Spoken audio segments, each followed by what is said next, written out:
Hello, welcome to my kitchen. I'm Nikki. I'm going to be cooking with you today. What I'm doing is just getting the page up on my laptop so I can see all your lovely comments and say hi to you all. Let me know where you are, how you are, and if the sound is okay on the comments, if you would kindly. Let's just get it up.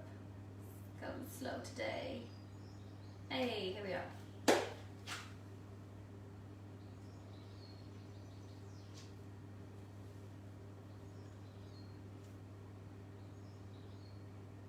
Right, it says we've got 3 of you in.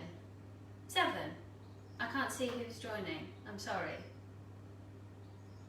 Okay, hello, welcome. So this week is curry week. It's Friday. I've got another lovely curry for you to go with the collection that you now have in your repertoire from this week. The sun is out and I've got my strappy top on. I have chosen a white top for a red curry, which was a bit dodgy, so I've put my apron on. So today's curry, you can't quite see it on there, I don't think, but I wanted to make sure you got everything in. So it's a roasted tomato and walnut curry. Oh, hi Colleen, hi Sue. Good, comments are coming up. Perfect, okay. So today's curry is a roasted tomato and walnut curry. And this curry actually started out life in a different form. So when I was on the chef school programme earlier in the year, we got given a product development task, which was to develop a new nut roast for a company called Clive's that make lovely little pies and nut roasts and tarts. And they have recently gone all vegan. They have a range of vegan pies and vegan and gluten-free pies. Lovely company in the UK, so look them up if you are in the UK.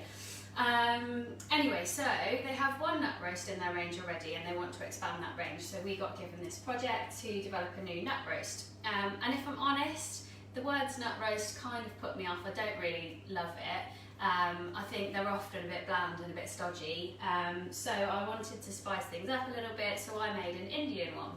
And I wanted to use a really nice sort of like creamy nut. One of my favourite curries is a pasanda, which is ground almonds, so it's really sweet and creamy and nutty. So I chose walnuts because they've just got a bit more texture to them. And so we made this lovely Indian nut roast.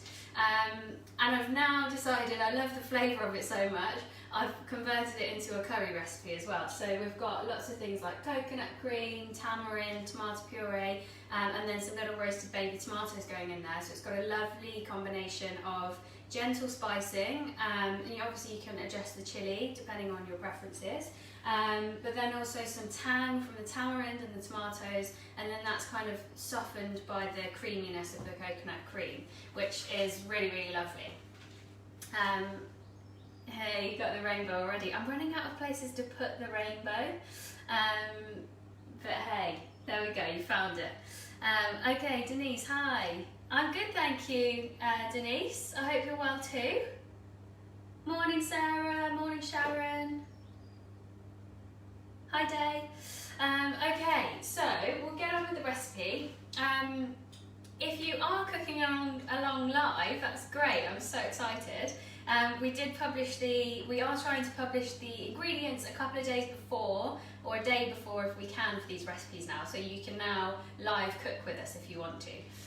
So you should have all these ingredients if you're live cooking. If not, then just sit back, relax, enjoy, and we'll publish this recipe on the Facebook page, and it'll be on the website at some point as well, so you can cook this at a later date. Oh, Ingrid says she has a walnut tree in her garden back home in Lithuania. That sounds amazing. Oh, jealous. Okay, so first step for this curry, we're going to toast our walnuts and we're going to roast our tomatoes. So they're going to go into the oven at 180 degrees. I'm putting them in separate trays because the tomatoes are going to take longer. The tomatoes will take about 15 minutes, so they're going to sort of burst, their skins will just burst open, they'll kind of soften down a little bit and get some nice charring on the edges. And then the walnuts we're going to put in for about 5 minutes. Depending on your oven temperature, it might take a little bit less time, a little bit more time, but you want to be really, really careful when you're toasting nuts because as soon as you burn those nuts, they're going to go bitter, and then you're going to get this kind of like acrid taste through your curry or whatever else you're making. So that's a big watch out when you're toasting nuts, if they're in a pan or in the oven. It's kind of easier to keep an eye on them if you do it in a pan, but actually I find you get a much more even colouring and toasting if you do it in the oven, because you haven't got those really harsh contact points. If you think about the shape of a walnut, if I was to put that onto a hot pan, there's lots of high points and then lots of kind of rivets. So those high points are going to get kind of torched almost. Whereas if you put that in the oven, you've got a lot more even heat to apply to it. So you're going to get a more rounded toasting, and it actually takes a little bit longer, so you've got a little bit more leeway in terms of catching that if you take your eye off the ball. Whereas if you're in a hot pan and you've got something like pine nuts or sesame seeds, you know, a few seconds too much, you might burn those. So my recommendation is just put them flat on a tray, pop them in the oven about 180 degrees C, which I think is about 350 Fahrenheit, about gas mark 4, and pop those in for somewhere between 5 and 10 minutes, but just keep checking on them and stay close by. And don't get distracted, I've definitely done that many times. So I've got baby plum tomatoes here, which are kind of like oval shaped little ones. You can use any variety of tomato really. I like these ones because you've still got those kind of, they sort of still hold together in the curry, so you still get these sort of pieces of tomato going on. But you could use cherry tomatoes or any kind of small variety that you have.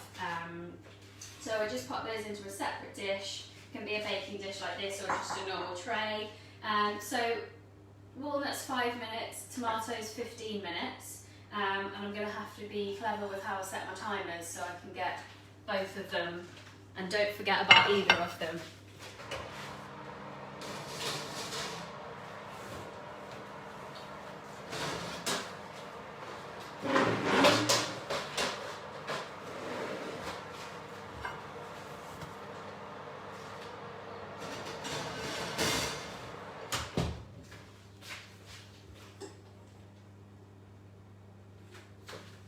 Okay, so I've put the timer on for 5 minutes for the walnuts, and if I forget to put it on again, then I need you to remind me. Okay. Sue says she's missing Nigella seeds. Is there an alternative? Off the top of my head, I can't think of a like-for-like sub. Maybe, I don't know if Day can. But really, they're just a finishing spice in this dish. They just add kind of like a toasty flavour at the end. So if you don't have them, it's not really it's not a deal breaker. Just crack on. Just leave them out if you don't have them.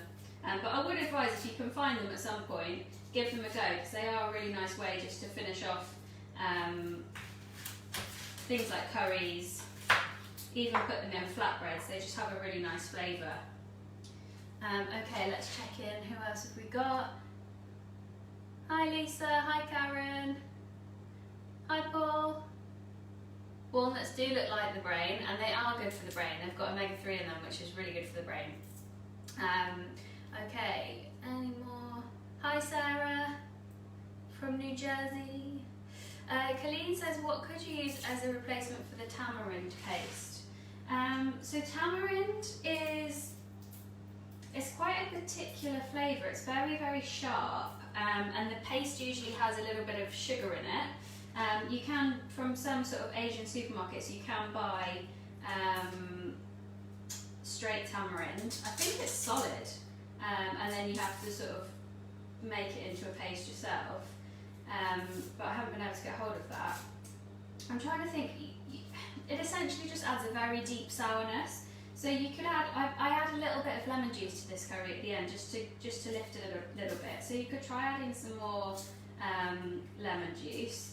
Or a combination of more lemon juice, maybe some lime juice, and a bit more of the tomato puree. Because that tomato puree is double concentrated, it has got some acidity to it from the tomatoes. So you could try that. I mean, to be honest, I really like the tanginess of it in this dish, but it would still work without it. You'll just have a slightly milder flavour at the end. Right, so my onion, I've just got one brown onion here, and I have to say, peeling onions is probably one of my least favourite jobs in the kitchen. I seem to always get ones where the skin just flakes off in tiny little pieces. So if anyone has any tips on how to get the skin off an onion in a more slick fashion, I would love that.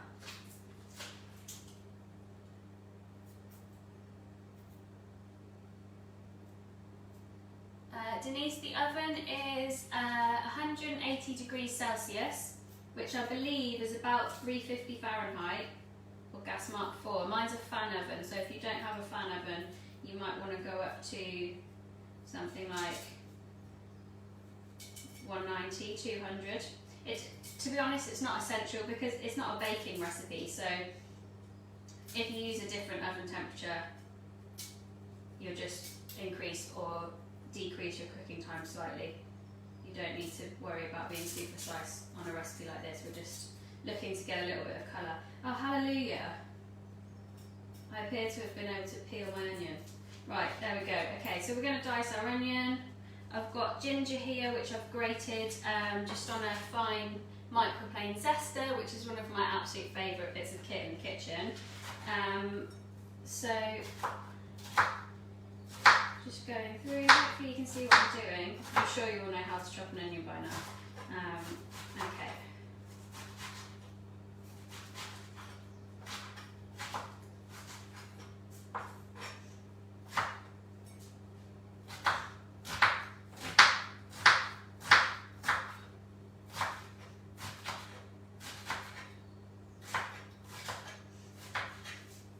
Okay, so you want your onion fairly evenly diced so it cooks in the same sort of time, but don't worry about it being too beautiful because we're going to wilt it down anyway, and in the finished curry at the end you can't really see it. Then next up, hi Justine. Next up we've got a red chilli. So I like to use the bigger, milder red chillies. I'm sure I've mentioned quite a few times on the lives, I'm not a big one for spice. I like the flavour profile of a chilli and what it adds to a dish, but I'm not mad about dishes that completely blow your head off because I just feel like it takes away from the flavour of the dish. I like to be able to... Oh, here we go, here's our walnuts.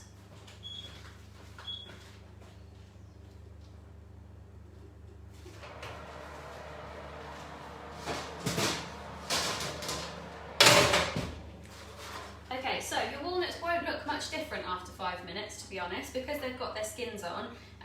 They don't look ever so brown or ever so much more brown, but you can smell that they smell toasted. And really you just want to do that just to bring them alive and wake them up a little bit. Sometimes if you just add raw nuts to something, you get kind of like a sort of stale flavour, which you don't want. Okay, so back to chilli. I like to have my curries kind of spiced, but not spicy, if you understand my difference.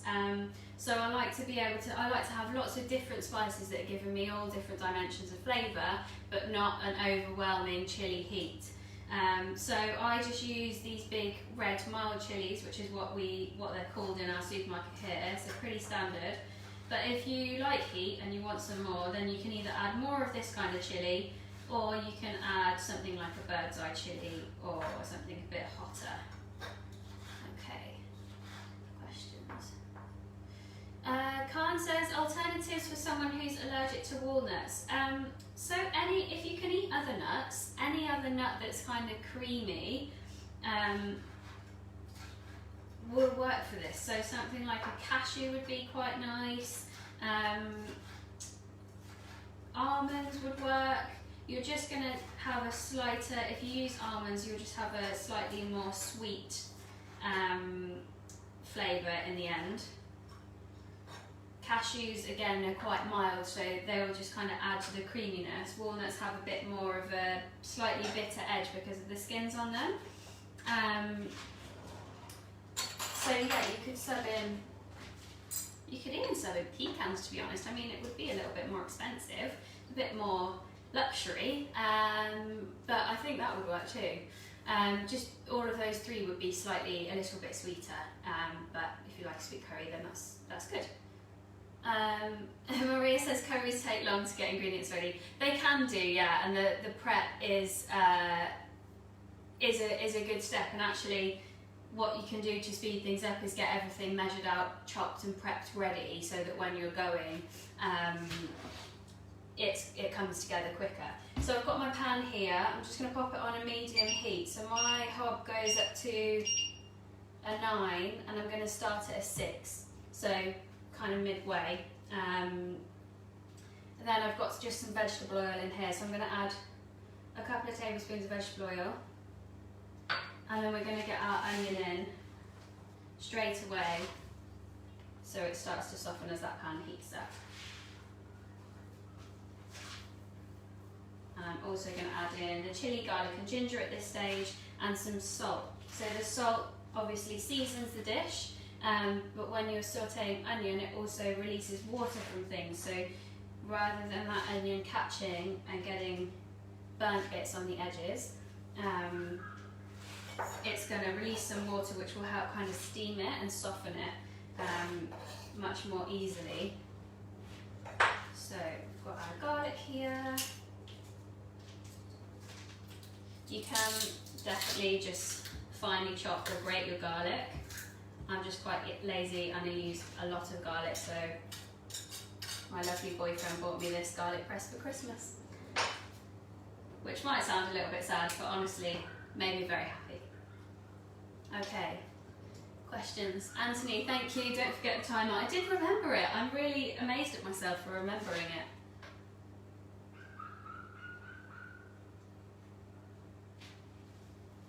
Roasted chestnuts. Yeah, actually they would be really nice in a curry like this. Okay, Paul says,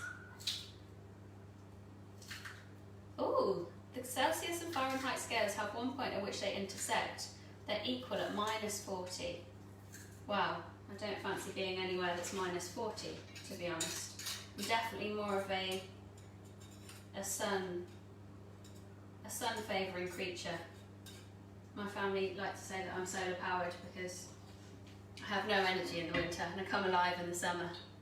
Sue says timer, thank you. The second timer is on for the tomatoes. Okay, I'm just going to turn this pan up a little bit just to get things going. I'm going to add my salt in.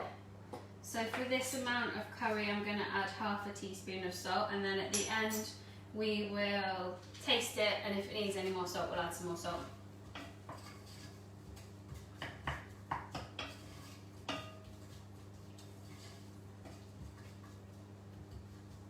Okay, so while we get that sauteing and softening, I'm going to talk about the spices.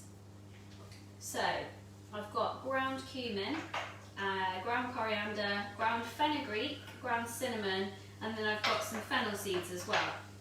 So the fennel seeds, if you can get ground fennel, you could use ground fennel here instead. I tend to buy fennel seeds. I don't think I've seen ground fennel in my local supermarket, but I tend to buy fennel seeds because I use them across a lot of different things. So if I want them in a curry like this, I find if I just use the seeds whole, you don't get the same sort of permeation of flavour as if you bash them up a bit. But then if I'm making something like a pasta dish or a Middle Eastern dish and I want those pops of fennel flavour, then I'll use the seeds whole. So here I'm going to use ½ a teaspoon and I'm going to just bash them up. You could put them in a spice grinder if you want. I'll show you the consistency I'm going to go to in a minute. I'm not going to a complete powder, probably because I'm not strong enough. And this little pestle and mortar that I've got is not the weightiest of things. So I would advise, if you're going to invest in a pestle and mortar, get one of the big like marble or granite ones that have some weight to the. Is this the pestle or the mortar? Anyone know? I don't know, I've always talked about them as a pair. But you want some weight in there which will help you pound things and use that weight rather than using your arm strength. Okay. So I just want a consistency like this really. You can see, hopefully, that there's still some pretty much whole seeds there, but we've got like almost dried grassy bits or dried herby bits coming off, which are almost kind of to a powder. just helps get more of that flavour throughout more of the dish. I'm going to use this little pestle and mortar bowl to put the rest of my spice mix in. Just get things measured while we cook that. Just turn the heat down so we don't get too much sticking to the bottom of the pan. I think I mentioned this last week when I was sauteing bits off. If things are sticking to the pan, you can either add a little bit more oil or add some water. This recipe already has quite a lot of oil, so I'll probably just add a splash of water if I need to.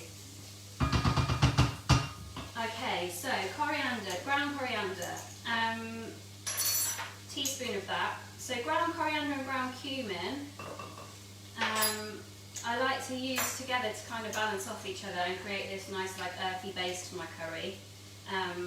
They're actually probably two of my most used spices because they go across so many cuisines. And again, I think I mentioned this last week, but what I find really fascinating about all the cuisines is you have all these spices, and actually lots of cuisines use maybe 5 or 6 of the same spices, but they might have 1 or 2 different that really like tips the scales into that cuisine.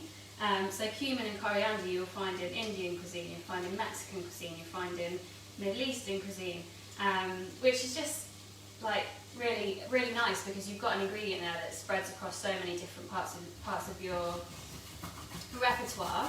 And then I've got some cinnamon here. So cinnamon, if you add too much of it, it's going to become overpowering. And I always used to think of it as a sweet thing. So I'd always put it on my porridge or oatmeal or whatever, or put it in sweet cakes or crumbles and things. But actually, in a curry, it adds a nice, when we think about balancing those different flavours, your salt, your sweet, your sour, your bitter, and umami. Have I missed one there?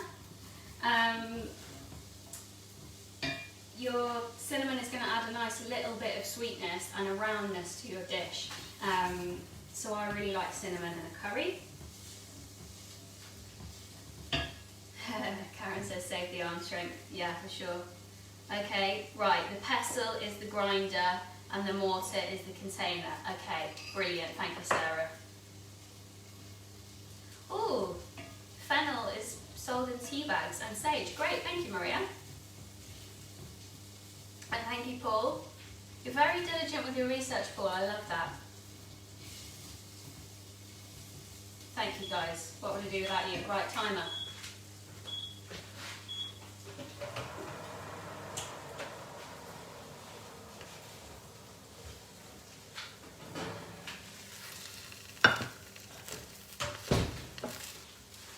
Okay, so you can see in here, some of the tomatoes have burst, starting to let out some of their juices. What I'm going to do is just put them back here. I'm going to prick the ones that haven't burst, just with the end of my knife, so that they sort of wilt in their residual heat and let some of their juices out, which are going to end up in our curry. It's quite satisfying. It's a bit like if you're a fan of popping bubble wrap. That's the kind of vibe. Okay, last spice then for now is ground fenugreek. So when I used to make curries, I always felt like something was missing. And I didn't really know what it was. I've put too much cinnamon in, I've put half a teaspoon of cinnamon in. Never mind. You follow my instructions and I'll just deal with my mistake there. Okay, so when I was first making curries and first learning how to make curries and kind of blend the spices myself instead of using a curry powder, I always felt like something was slightly missing and I didn't know what it was. And then my mum was cooking something, like a recipe from a recipe book, and so she bought ground fenugreek. And I was like, oh, I've never seen that before. So I picked it up and I smelt it, and it was just really weird. I just was like, oh, that's what's always been missing. So now I buy ground fenugreek and I just add just a little bit of it to a curry, or if I'm making like a curried soup or something. And it's just, I can't explain the smell of it. Let me see if I can. It's quite earthy and a bit nutty, but it's just got a different dimension that the other spices don't seem to have. That was always in the kind of Indian dishes that I would have had from a takeaway or something like that.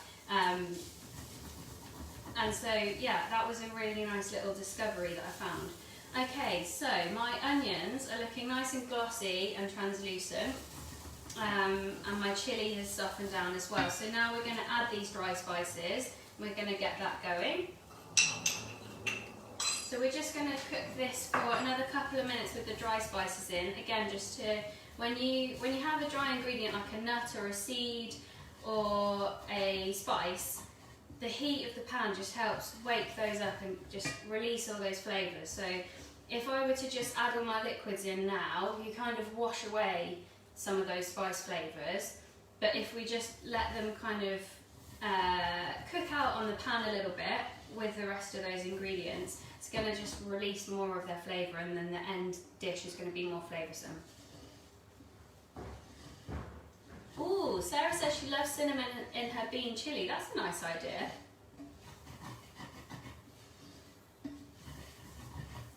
Okay, so you just want to be careful that you don't burn your spices at this point because the mix is quite dry. So keeping that pan heat nice and low. Okay, next in, we are going to add our tamarind paste. So you want 30 grams, which is about 2 good kind of big teaspoons.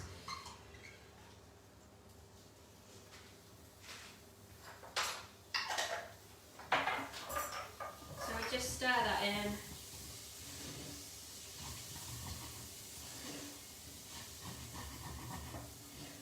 And then I've got my tomato puree, which I just decanted into this little pot yesterday from the original jar. So that's 70 grams of tomato puree, which is half of one of the little jars of tomato puree that we get over here. I'm not sure what size tomato puree comes in the States or other countries, but we get kind of little cans, or you can get tubes. So it's just under half of one of the squeezy tubes. But I would advise weighing that out. And your tamarind paste. Okay, so stirring that in as well. So you have a nice dark, thick consistency here. And at this point you can really smell the tanginess of those two ingredients together, which is really nice. And then we're going to add our coconut cream in. So my coconut cream is pretty thick because it's been in the fridge, but we'll just prise it out. So this is 150 grams of coconut cream. I actually made my coconut cream from the hard block cream coconut, which is just pure coconut that you can get. And you mix that with hot water. But then when you put it in the fridge, it separates out again, which is what's happened here. But it will just melt down as soon as it goes into that pan. So it looks super crumbly, but you can just buy coconut cream ready blended for you. Okay. So that's just going to melt into our sauce.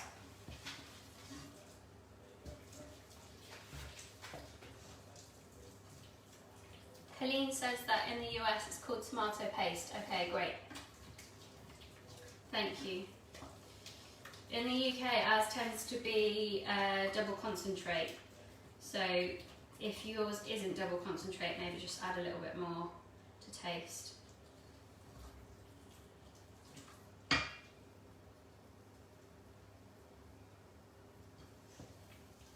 Oh, Karen says she used fenugreek when she did a Singapore and Malaysian cookery class. That sounds amazing.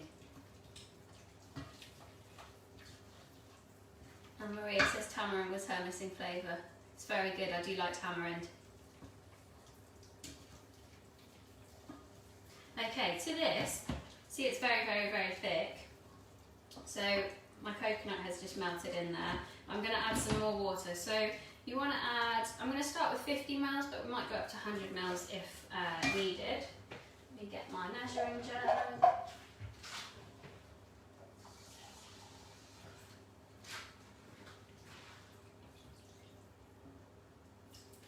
Okay. So if you want to make this into a full main course or a bit more of a banquet, you could do some nice little flatbreads with it, or you could do just some fluffy rice or even like a pilau rice. I quite like to do rice baked in the oven with some lentils in it, which is lovely. And actually, if you wanted to add something like chickpeas or lentils to this curry for a bit more protein, then you could absolutely do that. Something like a dark green lentil, or yeah, chickpeas, or a small bean would be quite nice. Okay, I'm going to go with the rest of that water, just to thin that sauce down a little bit more. And then while that just heats through, I'm just going to chop my coriander. So I quite like to, when I chop my coriander, take the whole bunch of stalks as well, and just go from one end to the other like this.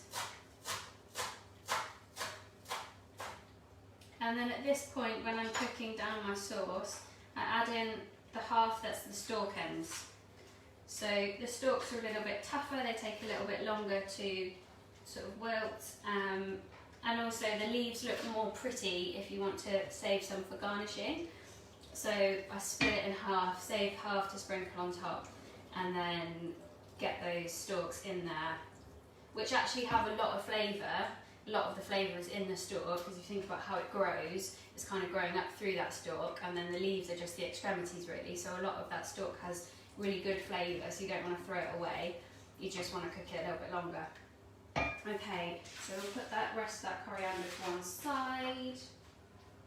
Now we've got our walnuts, which you can either chop, or you can literally just crush them in with your hands, if your hands are clean. Why not?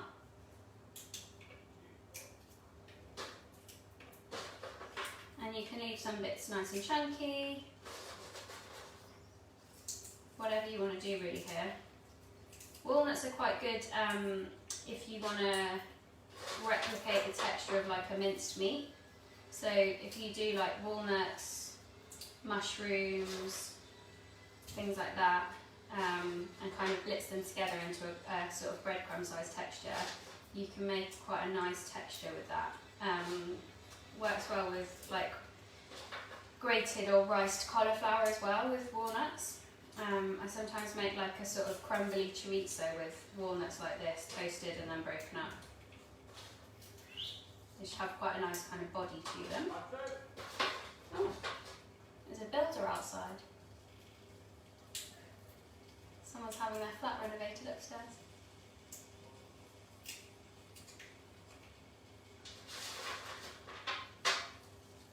Sarah says if she doesn't have coconut cream, she just use the top thick part from a can of coconut milk. Yeah, sure. Yeah, it's basically the same thing. So coconut milk is pure coconut and water at just a slightly lower quantity than coconut cream. So I think coconut cream is about 70%, depending on the brand, coconut to water. And your coconut milk is somewhere more like 55. So it's just got slightly more water in it. It doesn't really matter. Just don't add the extra water if you don't think it needs it. Okay, so lovely consistency there, nice creamy thick texture. So the last couple of things to go in are our lovely tomatoes. Just that dish is still very hot, don't pick that up. So we'll just slide those in. And I want to save those till near the end to add, because if I add them too soon, they're going to break down quite a lot in that sauce. And I want the juices to come away and add to the sauce, but I want the tomatoes themselves to stay quite kind of chunky and give me nice texture through there. And a nice pop of colour here and there. And then final thing is, second final thing, I'm thinking some fresh spinach, and then we'll just add a tiny bit of lemon juice, and then just let that spinach wilt.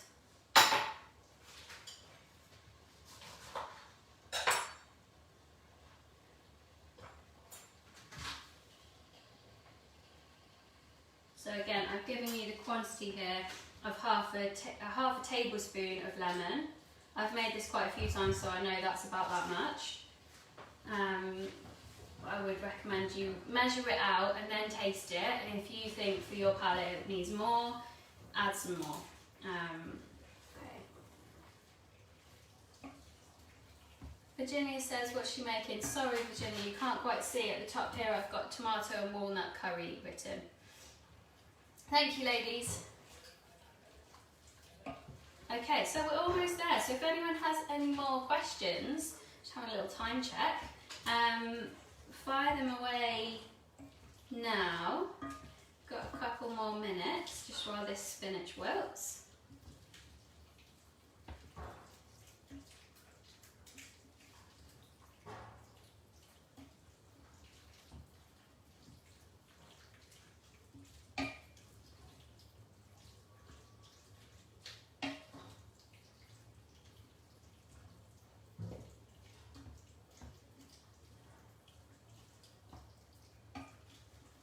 I don't know if you can hear the noises of my stirring in the pan. It's not the most pleasant sound, kind of squelchy, but let me tip this. Fortunately it's quite a thick curry so I can tip it. I think you can see, switch the lights on, you can see it's just a gorgeous, really glossy, creamy, tomatoey base, which actually is probably more suited to weather that's not as hot as we've got currently in the UK. But really lovely, and in terms of sides, I kind of mentioned you can make a nice flatbread or just do some rice, and actually it's got so much flavour itself that I think just like some nice steamed or boiled rice with this just is perfect. You don't really need much more than that. You're welcome Maria, thank you. Denise says, what kind of rice would I recommend? I quite like basmati. I just like the texture of it when you cook it and it goes nice and fluffy, but if you wanted to use like a long grain brown rice, absolutely fine, or jasmine rice, it's up to you really, or wild rice even. You can get some really nice mixtures of wild rice and basmati and brown and things like that, which have a nice like colour to them, which can be a bit more interesting. The other thing you can do to jazz your rice up a little bit is add things like lemon or lime juice. You can even cook the rice with some coconut milk as part of your liquid quantity, which makes it nice and sweet and kind of fluffy and a bit sticky. You can also put toasted spices or I'm going to say toasted seeds, but I don't mean like pumpkin seeds and things like that. I mean like your fennel seeds, your cumin seeds, coriander seeds. You could toast those off, bash them up a little bit and toss those through some rice. That would be quite nice. Or fresh herbs, so you could do like a coriander, a bit of lime juice, chop that through and wilt it through. Okay, my spinach is lovely and wilted now, so I'm going to turn the heat off. Oh, Sarah says she's making my buckwheat salad for dinner tonight with bulgur instead. That's great, thank you. So that recipe is from my Instagram, so if you want to see any more of my recipes, you can head over to Instagram, and I am Nikki_cooks. Nikki is spelled N-I-C-K-I, if you want to check that out. Sharon hasn't done walnuts in a curry. Well, I hope you enjoy it if you try it, thank you. Just going to check if there's any more questions. So Virginia said, what are you serving it with? I think I've covered that. I haven't done any sides today because I've not long had breakfast, to be honest, so I'm not going to eat this right now, but later on I might cook some rice with it. And Karen says, any good alternative to tomatoes? Keep thinking of beetroot, but not quite the same. Not quite the same. Beetroot would give you the sweetness that tomatoes give you, but not the acidity. So you could try it with beetroots, why not? You're going to get a different result, but I think with curries, what you can sub in and out, but what you just need to keep thinking back to is kind of, if you're subbing an ingredient, what's it giving to the overall curry? So is it giving you texture, is it giving you colour, is it giving you sweetness, acidity, and just think about ingredients in that way, and then it becomes a bit more easy to sub things for them. I'm trying to think of a direct substitute for tomatoes that would work here, because you have got the tomato paste as well.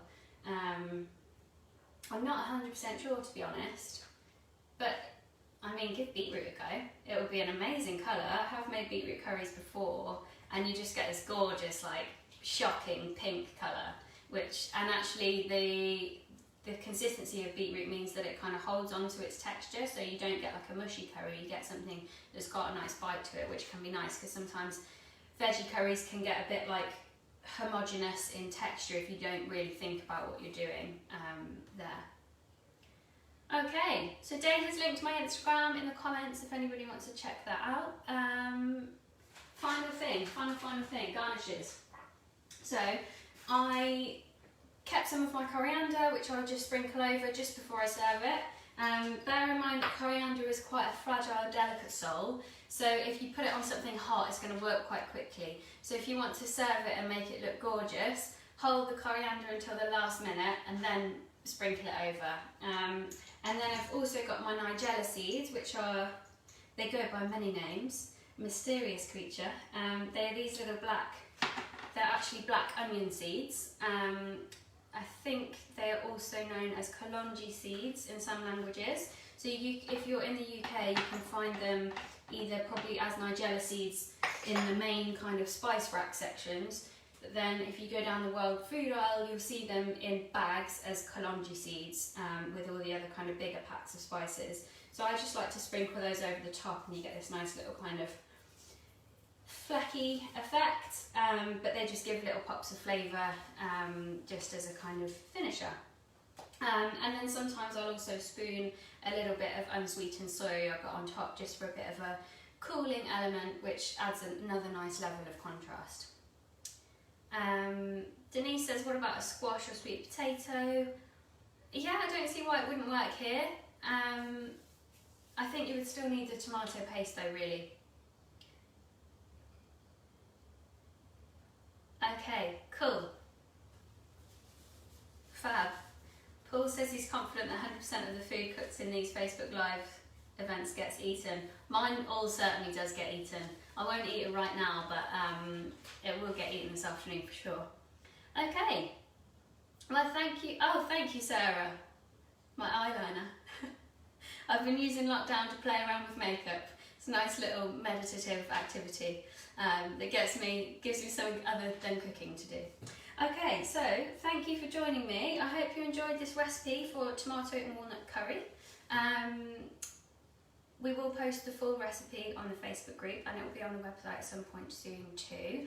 So if you want to cook it at a later date, you absolutely can. I hope you all have a lovely day, a lovely weekend, a lovely bank holiday weekend if you're in the UK. And Day will be back tomorrow with another curry recipe. And I will be back next Friday. So I hope to see you then. Thank you very much.